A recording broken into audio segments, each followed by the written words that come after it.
Here we are. We're back to Aesop's Fables, and we are doing the first story here. This is the belly and the other members. It is said that in former times, the various members of the human body did not work together as amicably as they do now. On one occasion, the members began to be critical of the belly for spending an idle life of luxury while they had to spend all their time laboring for its support and ministering to its wants and pleasures. The members went so far as to decide to cut off the belly's supplies for the future. The hands were no longer to carry food to the mouth, nor the mouth to receive, nor the teeth to chew it. But lo and behold, it was only a short time after they had agreed upon this course of starving the belly into subjection when they all began, one by one, to fail and flop, and the whole body to waste away. In the end, the members became convinced that the belly, also cumbersome and useless as it seemed, had an important function of its own, and that they could no more exist without it than it could do without them. Here's the application. As in the body, so in the state, each member in his proper sphere must work for the common good. The frogs desiring a king. The frogs always had lived a happy life in the marshes. They had jumped and splashed about with never a care in the world.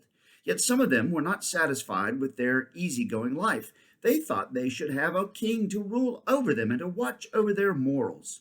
So they decided to send a petition to Jupiter.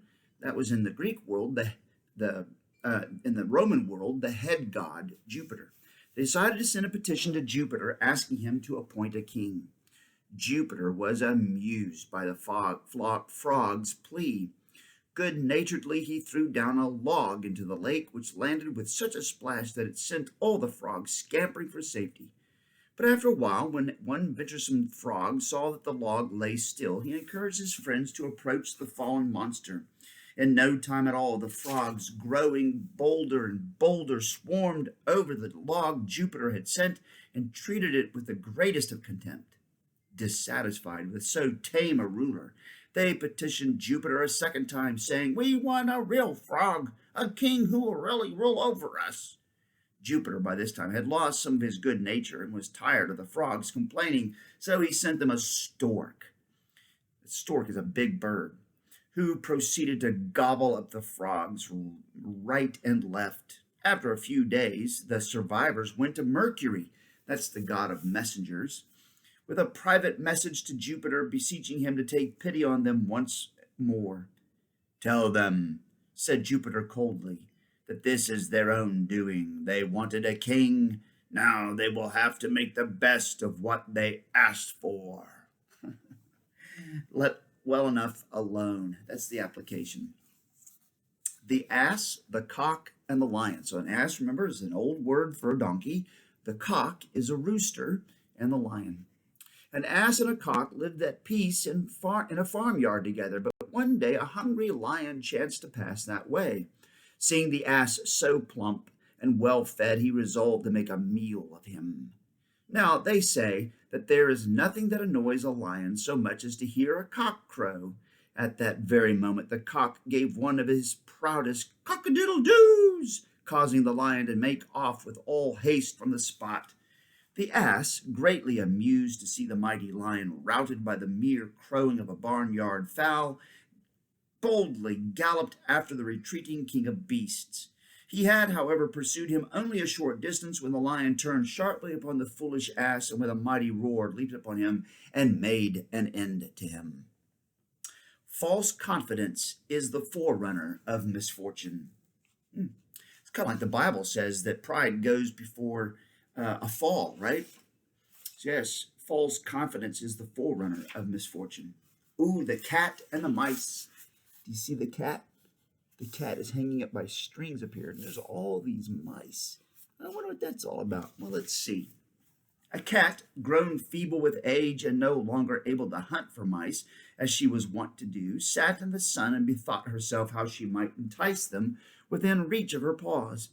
The idea came to her that if she would suspend herself by the hind legs from a peg in the closet wall, the mice, believing her to be dead, no longer would be afraid of her. So, at great pains and with the assistance of a torn pillowcase, she was able to carry out her plan. So, see, she's planning to get the mice close to her so she can grab the mice. You see that? That's what that is. But before the mice could approach within the range of the innocent-looking paws, a wise old gaffer mouse, that's a really old mouse, whispered to his friends, "Keep your distance, my friends. Many a bag have I seen in my day, but never one with a cat's head at the bottom of it." Then, turning to the uncomfortable feline, he said, "Hang there, good madam, as long as you please, but I would not trust myself within reach of you, though you were stuffed with straw." He who is once deceived is doubly cautious. Here's the last one: the miller, his son, and their donkey. A miller, that's somebody who grinds grain at the mill, a miller and his son were driving their donkey to a neighboring fair to sell him. They had not gone far when they met a group of girls returning from town, laughing and talking together. "Look there!" cried one of them. "Did you ever see such fools to be trudging along the road on foot when they ought to be riding?" So the man put the boy on the donkey, and they went on their way. Presently they came up to the group of old men in earnest debate. "There," said one of them, "that proves exactly what I was saying. No one pays any respect to old age in these days. Look at that idle young rogue riding while his poor old father has to walk. Get down, you lazy lout, and let the old man rest his weary limbs." The miller made his son dismount and got on the donkey's back in his place, and in this manner they proceeded along the way until they met a company of women and children. Shame on you, lazy bones," they cried. "How can you ride while that poor little lad can hardly keep up with you?" The good miller, wishing to please, took up his son to sit behind him. But just as they reached the edge of the village, a townsman called out to them, "I have a good mind to report you to the authorities for overloading that poor beast so shamelessly. You big hulking fellow should better be able to carry that donkey than the other way round."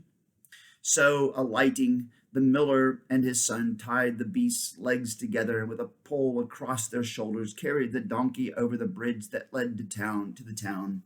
This was such an entertaining sight to the townsfolk that crowds came out to laugh at it. The poor animal, frightened by the uproar, began to struggle to free himself. In the midst of the turmoil, the ass slipped off the pole and over the rail of the bridge into the water and was drowned. Ooh, that's a sad ending, but here's the application. Try to please all, and you end by pleasing none. Let me read that again. Try to please all, and you end by pleasing none. Very thoughtful. Well, that's it for today. Back with more later. Bye.